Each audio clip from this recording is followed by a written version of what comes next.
Glória a Deus. Quantos estão felizes de estar na casa de Deus? Aleluia. Louvado seja o nome do Senhor. Nós tivemos recentemente, o Dia Internacional Futebol Clube, não. Qual, gente? Internacional da?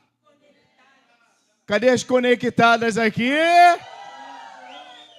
E é claro que eu não poderia deixar de passar sem falar das nossas mulheres. Amém? Você já deu um parabéns para essas mulheres maravilhosas. Eu já vi aqui que vai ter brinde. Só para mulher? Janalista arrebentou. É só para mulher? Ah, bom. Vou esperar o Dia Internacional do Homem. Mas queria parabenizar, esse dia maravilhoso para as mulheres. E hoje nós vamos falar um pouquinho sobre esse tema, tá? Ter como inspirações, como muitas vezes nós tomamos algumas inspirações, e nessa manhã eu queria separar para a gente inspirações de mulheres fortes e de fé, para nos inspirar, Não é um tema exclusivo para as mulheres, mas peguei experiências das mulheres aqui vitoriosas como experiência para nós também no nosso dia a dia, na nossa caminhada cristã, e como então termos essa força e essa fé dessas mulheres fortes e de fé. Então, fala o tema do sermão aí, se pudéssemos dar um tema, fala para sua irmã aí, e seu irmão, mulheres fortes e de fé. Então, aprendendo com mulheres fortes e de fé. E eu peguei aqui um aprendizado para a minha vida dessas mulheres que separei para essa manhã. Separei até mais, mas por conta do nosso horário pela manhã, como é reduzido, eu vou ter que diminuir um pouquinho os exemplos, tá? Mas eu posso citar aqui diversas mulheres importantes na igreja primitiva, por exemplo. Logo no início da nossa igreja, nós tivemos mulheres importantíssimas para dar continuidade a esse trabalho feminino. Não só a gente tem Pedro como importante aí da igreja, as comunidades que depois vão surgindo primitivas, mas temos mulheres importantes também. Muitas mentiras têm sido pregadas, como, por exemplo, não tem exemplos de mulheres na Bíblia, não tem exemplo. Alguém já ouviu isso? Na internet eu ouço de montão. Cadê as mulheres? Não tem mulher na Bíblia, não tem mulher na igreja primitiva. E temos sim, eu separei alguns, tá? Vocês vão reparar que são muitos exemplos. Primeira delas é Dorcas. Dorcas foi uma mulher caridosa, ajudava muitas pessoas necessitadas em Jope e por isso era querida pelo povo. Foi ressuscitada através da pregação de Pedro. Então, Dorcas, um exemplo importante para a gente aí. Se você estiver anotando, Dorcas está lá em Atos 9:36. Atos 9:36 vai estar Dorcas. São muitos, então eu vou correr um pouquinho, tá bom? Maria, mãe de João Marcos, que tinha uma igreja reunida dentro da sua casa. Maria, mãe de João Marcos, também tinha uma igreja dentro da sua casa. Está em Atos 12, se você estiver anotando, Atos 12:2. Lídia, fundadora da igreja de Filipos, a partir da sua casa, de onde o evangelho, por exemplo, entrou na Europa, lá em Atos 16. Damares se converteu ouvindo o apóstolo Paulo em Areópago, em Atenas. Vai estar lá em Atos 17. Priscila, esposa de Áquila, fazedora de tendas com seu marido e companheiros de viagem, missionárias com Paulo. E foi, inclusive, Priscila e Áquila aí, junto com Paulo, discipuladores de Apolo. Vai estar lá em Atos 18. Febe foi uma mulher enviada para servir igreja em Cencreia. Foi considerada diaconisa, está lá em Romanos 16. Maria, uma outra Maria, né? Uma cristã em Roma, elogiada pelo serviço prestado aos apóstolos. Está lá em Romanos 16. Júnias, parente do apóstolo Paulo, esposa de Andrônico, casal que se converteu antes de Paulo e provavelmente foi referência e discipuladora de Paulo. Um dos estão citados aí lá em Romanos 16 também. Inclusive, Júnias e Andrônico foram os primeiros a chamar aí o Paulo de apóstolo, tá? Trifena e Trifosa foram duas irmãs que trabalhavam na igreja de Roma, também está em Romanos 16. Pérside, mulher trabalhadora entre os cristãos romanos, considerada amiga de Paulo, também em 16. Júlia, cristã da família de Filólogo, provavelmente irmã ou esposa, está lá em Romanos também 16. A irmã de Nereu, o texto declara que eles juntos dirigiram uma igreja doméstica em Roma.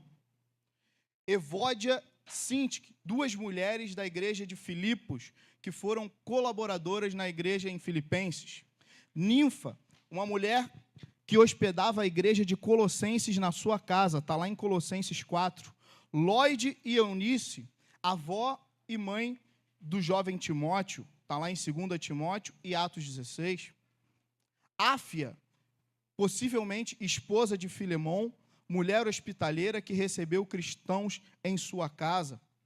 Cláudia, possível companheira de prisão do apóstolo lá em 2 Timóteo 4. Tá? Essas 19 mulheres que eu citei aí estão todas no Novo Testamento, importantes para a caminhada cristã. Então, quem achou que não tinha mulher na Bíblia, achou errado. O que não tem é testemunho de mulheres vitoriosas que passaram, e eu achei interessante que a maioria delas são conhecidas por receber e iniciar a igreja na sua casa. Fazer a diferença no seu lar. Eu achei interessante isso, que estudando um pouco sobre essas mulheres, eu percebi que muitas delas foram impulsionadoras daquele ministério ali, recebendo no seu próprio lar, fazendo a diferença na sua própria casa. E um dos temas que eu separei para a gente, e o primeiro deles, foi aprendendo com mulheres fortes. E o texto principal, depois dessa longa introdução falando dessas mulheres, o texto principal está lá em Esther, capítulo 4, versículo 14.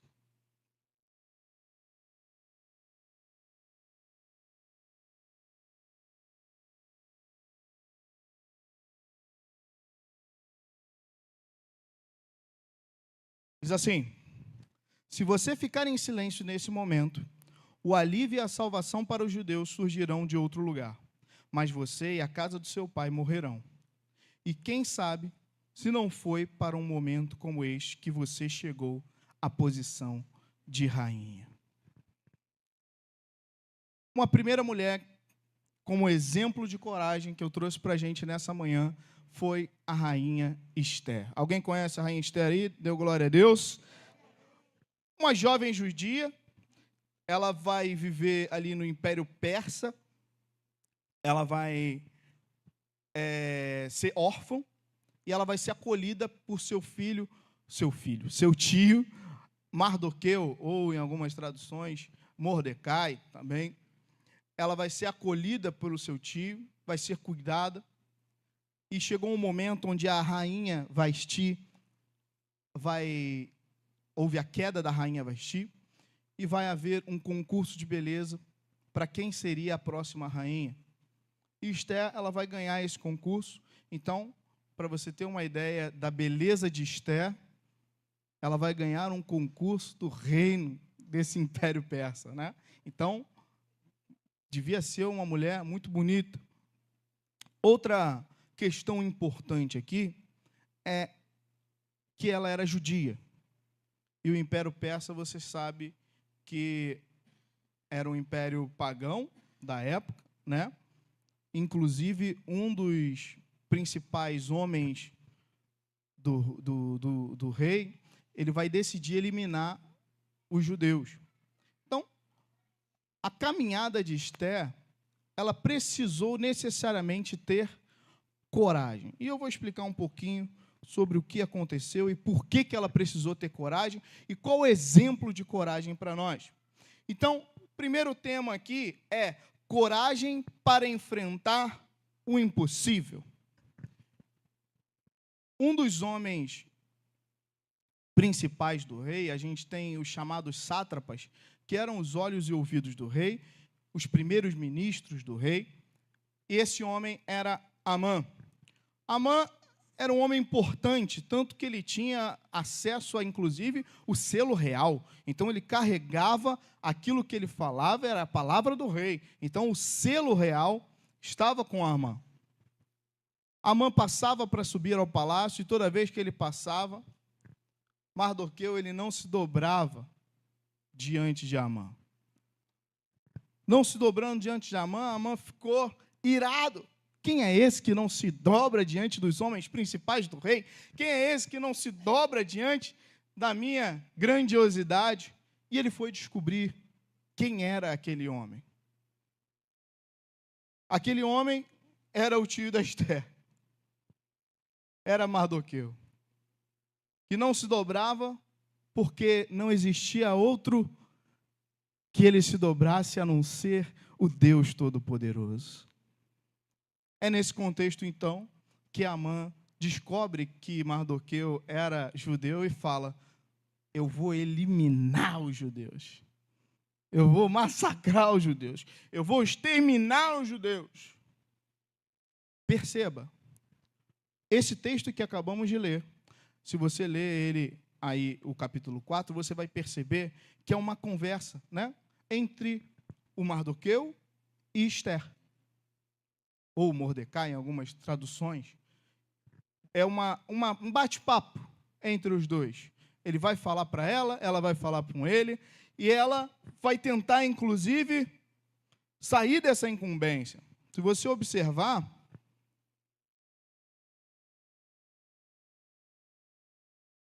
versículo 11, todos os servos do rei e o povo das províncias do rei bem sabe que todo homem ou mulher que chega até o rei no pátio interior, sem ser chamado, se não há uma sentença a não ser a morte, salvo se o rei estender o cetro de ouro para que viva.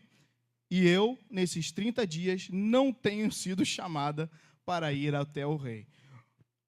Mardoqueu chega e fala: Esther, eles querem aniquilar os judeus. Dá um jeito, você é rainha, vai falar com o rei. Eles querem acabar com os judeus. Dá um jeito de falar com esse rei. Ela fala: então, tio, o que acontece? Se eu chegar perto do rei sem ser convidada, ele vai me matar. Quem chega perto do rei sem ser convidado para falar diante do palácio assim, é aniquilado. Eu não posso chegar de qualquer maneira. Esther tentou fugir da incumbência. E quantos aqui já sentiram medo alguma vez da sua vida? Alguém já sentiu medo aqui em algum desafio da sua caminhada cristã? Quando você chama, é incumbido de algo, é colocado algo sobre a sua vida em que você precisa tomar uma decisão, você fala: mas isso aí é muito perigoso. Quantas e quantas vezes a gente já não tentou fugir até mesmo de incumbências que Deus coloca para nós, chamados de Deus para a nossa vida, e nós tentamos dar um jeitinho, falando: Deus, mas se eu fizer isso eu posso até morrer, assim como Esther falou. Só que Mardoqueu, tomado de sabedoria por Deus, ele vai lembrar que: Esther, você não está aí, não é por acaso. Deus não te colocou diante desse trono, Deus não te colocou como rainha, Deus não te colocou no palácio por qualquer motivo. Se você ficar calada, pode ser até mesmo que você tente sair, mas a sua família, o seu povo vai morrer. Então, o primeiro ponto para a gente é que nós precisamos ter coragem para enfrentar até mesmo o impossível. Sacode o irmão que está do seu lado e fala para ele: tenha coragem para enfrentar o impossível. Queridos, às vezes na nossa vida nós somos chamados a tomar atitudes, e muitas delas difíceis de serem enfrentadas. Desafios precisam ser enfrentados e superados. Medidas precisam ser tomadas. Muitas vezes, não só para agir, mas às vezes deixar de agir também. Como, por exemplo, um passo atrás. Eu estava em algumas escolas dando aula, na parte da manhã, né, com Jacarepaguá, Ilhapura aqui, né, estava no recreio também dando aula, estava na parte da tarde também em Jacarepaguá, e eu confesso que o cansaço muitas vezes vem e a luta é grande. E iniciei a faculdade de odontologia e realmente a cobrança ela veio maior ainda. E a decisão é: preciso dar um passo atrás. Mas se eu pedir para reduzir minha carga horária, eu tenho e corro um risco grande de não me quererem mais. Não é verdade? Conversando com a Carla, conversando com a minha esposa, também faço prótese dentária. Eu falei: amor, vou ter que tomar uma decisão. E tomar decisão para quem é pai de família aí, né, ou ajudador, ou quem, a mulher que também cuida aí e supre seu lar, sabe que não é fácil tomar decisões. Então a gente orou, eu conversei com uma das coordenadoras, porque quem é professor sabe que, às vezes, quando pede para reduzir carga horária, as coordenadoras e diretoras aí sabem que quando o professor pede para reduzir, não é boa notícia. E eu precisei reduzir. Precisei tomar uma atitude. Precisei diminuir. E graças a Deus, né? Inclusive, fui chamado até e indicado pela própria diretora que eu precisei reduzir para outro lugar. Falei: infelizmente não dá, não tenho tempo, não consigo. Mas quantos e quantos motivos nós não temos para tomar nossas atitudes? E a palavrinha aí, coragem, muitas vezes falta para nós. Esther tinha tudo para recuar e falar: eu estou no palácio, eu estou tranquilo aqui, mais do que eu, e não quero me meter com isso não. Isso é problema seu com Amã. Isso é problema seu com qualquer outro aí e dá o seu jeito. Só que a tentativa de Amã não era só contra Mardoqueu, mas é contra o povo de Esther. Era contra os judeus. Por isso, Deus te chama e Deus tem te chamado para ter coragem para enfrentar os desafios da sua vida. Deus te chama e Ele tem chamado a igreja dele. Muitas vezes você pode até pensar que não é problema seu. Muitas vezes você pode até pensar que não é causa sua, mas Deus te chama para levantar uma voz de oração e de clamor por esse Brasil, por esse Rio de Janeiro, pela igreja que temos vindo, inclusive nas redes sociais. Precisamos clamar e agir, não só pelo nosso lar, mas sobre todos que estão ao nosso redor. Segundo, Deus te coloca no lugar certo e na hora certa. Esther, ela não estava ali naquele palácio por qualquer motivo. E Deus também não te colocou onde Ele te colocou por qualquer motivo. Seja na sua casa, na sua família, no seu trabalho. Você já se perguntou o porquê que você está ali? Você já se perguntou por que você está onde deveria estar? Talvez Esther nunca chegaria até o palácio, mas nós cremos que aquele lugar foi colocado por Deus. Quem sabe se não foi para um momento como este que você chegou até a posição de rainha. Deus, Ele tem tudo para poder te usar.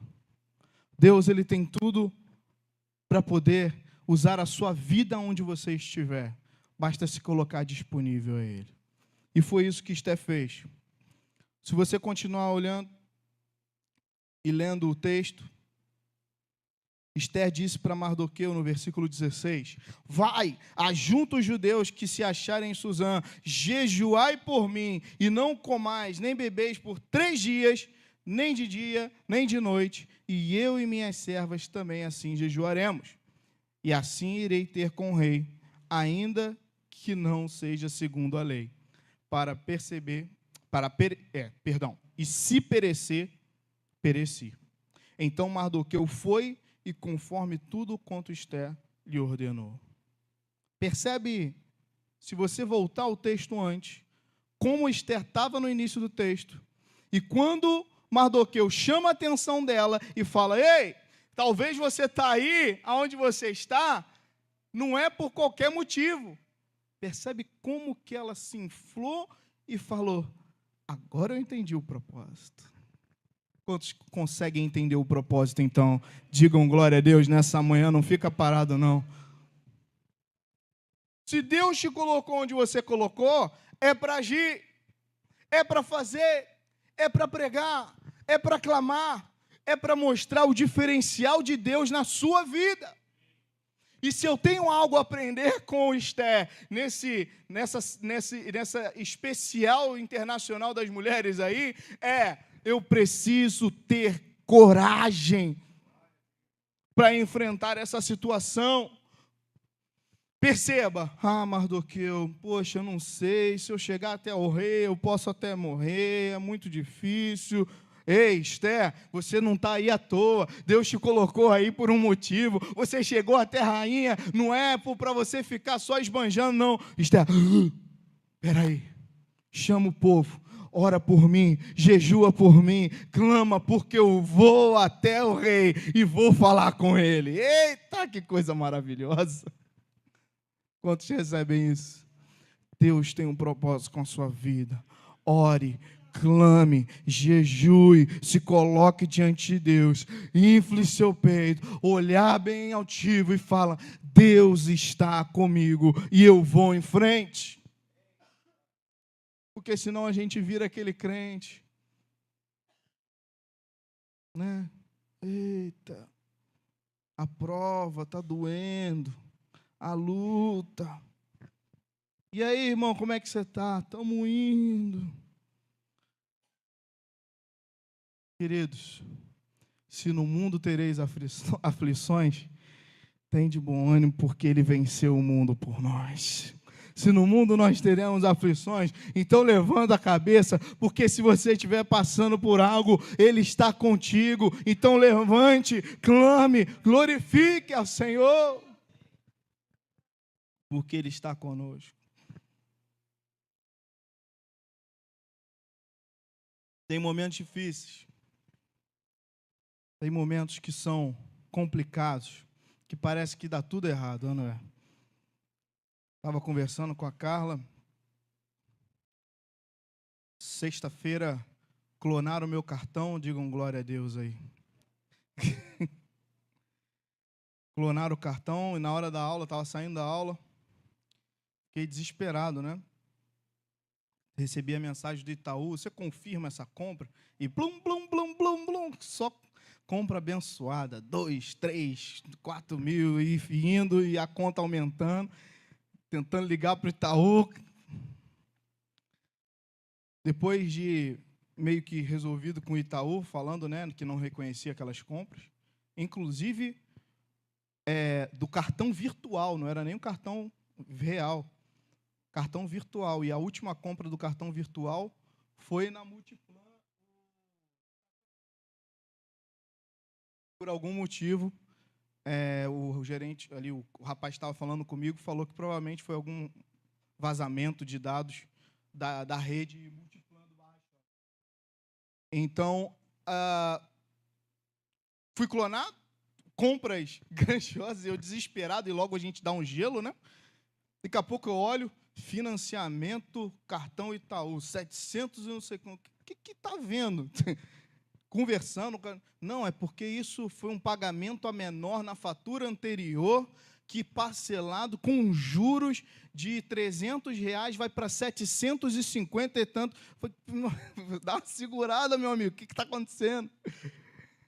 Provavelmente eu paguei antes do vencimento e entrou depois um valor e foi juntando tudo. Ele conseguiu tirar lá para mim, conseguiu em nome de Jesus fazer tudo. E vai abalando a gente. Daqui a pouco chega em casa, bota o franguinho na airfry. Aí a Carla olha para mim e fala: a airfry queimou. Eu falei: eita, tá uma benção. Recentemente eu vim ajudar o pastor Rodrigo nas instalações, com a minha mãe, descendo o Rio Morto. Daqui a pouco só... Benção. Andei mais um pouquinho, fui até a frente. Está até no carro, eu acho. Depois eu mostro aos irmãos o ferrinho que entrou no pneu. Levei para o borracheiro. E aí, meu amigo? Quanto é que é para fazer esse remendo aí? Falei: irmão, não tem remendo, não. O negócio foi brabo. Um ferro desse tamanho, irmãos, que entrou no pneu. Desse tamanho, está lá no carro. Aqueles momentos que a gente para e fala: o que está acontecendo?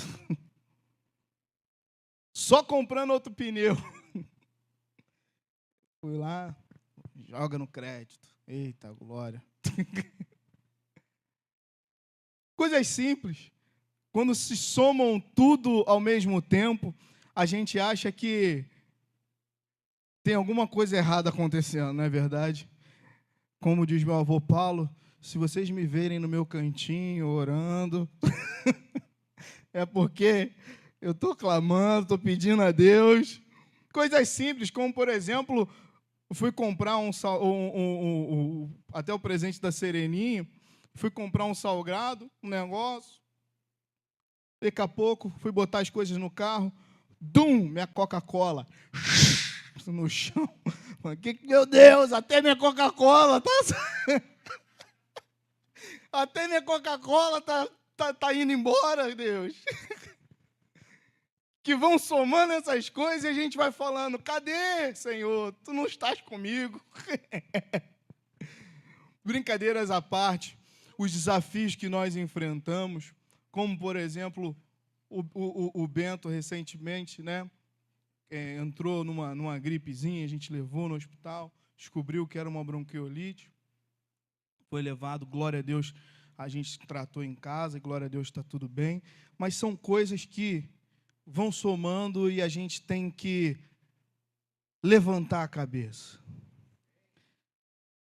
Porque senão, como Esté, a gente fala: isso aí acontece, isso aí é do dia a dia. Mas se a gente não parar, levantar o nosso olhar para Deus e falar: vamos orar, vamos jejuar, porque Deus está comigo, e Ele vai até o fim comigo, e eu não estou sozinho, e mesmo que a minha airfry quebre, o Senhor está na frente, em nome de Jesus. São coisas que podem parecer momentâneas. Eu vou aniquilar os judeus. Esté falou: não liga para esse Amã, não, isso aí.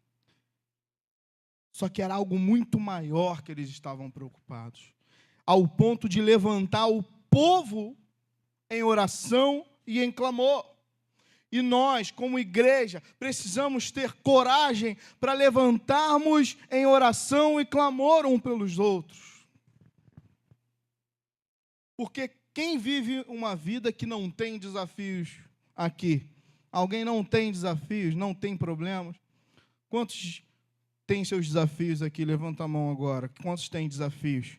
Desafios a enfrentar no dia a dia, na caminhada cristã, na caminhada do trabalho, na caminhada familiar. Todos temos. Por isso somos convocados a orar uns pelos outros e levantarmos um clamor um pelos outros, para que Deus nos levante, e não apenas o umbigo da Esther, mas eu estou falando do povo de Deus. Você pode olhar e pode falar: está tudo bem com a minha vida, pastor, eu não preciso orar, não. Está tudo bem com a minha casa, está tudo certo, eu não preciso orar, não. Não preciso, não. Só que quem está do seu lado aí, está precisando de oração? Olha para ele aí, olha para ela. Está precisando de oração? Então levantemos com coragem essa oração. Por isso, para fechar aqui o ponto da Esther, ela teve coragem para, inclusive, liberar o sobrenatural de Deus. A coragem que ela teve, o jejum e oração do povo, liberou algo no próprio coração do rei, ao ponto dela chegar, organizar um banquete. Inclusive, ela organiza 2 banquetes. Primeiro, ela convida o rei e a Amã. A Amã fica todo bobinho. É legal, gente. Lê com calma o versículo, perdão, o capítulo 5. Deixa eu ver aqui. Não.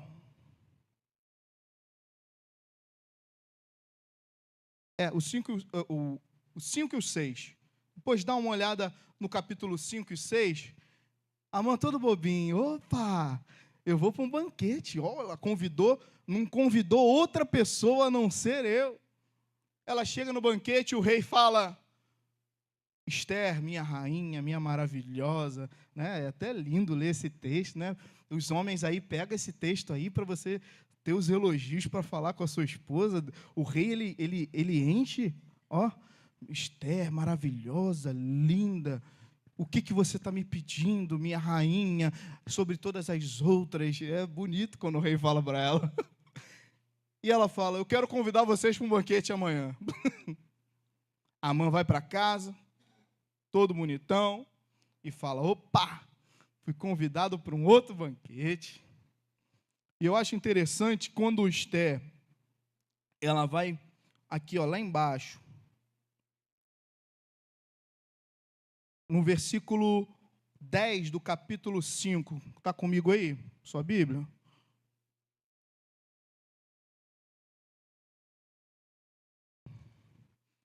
Amã, ele estava cheio de alegria, todo bobinho, quando então ele encontra Mardoqueu. Quando Mardoqueu está à porta, Amã se estende de furor contra Mardoqueu. No versículo anterior, no 8, ele percebe, isso aí, 9. Ele se enche de furor contra Mardoqueu. Só que, pessoal, olha o que acontece. Ele vai até em casa. 10. Amã, porém, se refreou e foi para casa e enviou e mandou vir os amigos e Zeres, sua mulher. Contou a Amã a glória das suas riquezas, a multidão de seus filhos e tudo o que o rei tinha engrandecido, e como tinha sido exaltado sobre os príncipes e servos do rei. Ficou todo bobinho que inclusive Esther tinha feito um banquete para ele. E disse mais Amã: tampouco a rainha Esther a ninguém fez servir um banquete que tinha preparado senão a mim. E também para amanhã estou convidado juntamente com o rei.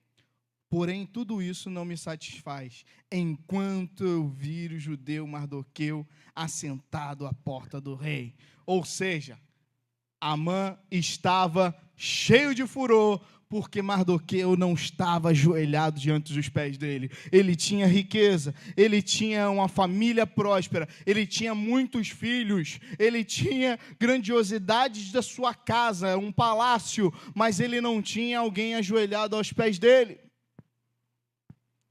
Cuidado, porque tem gente ao seu redor que quer te ver ajoelhado aos pés dele. E enquanto não vê isso, ele não vai ficar satisfeito.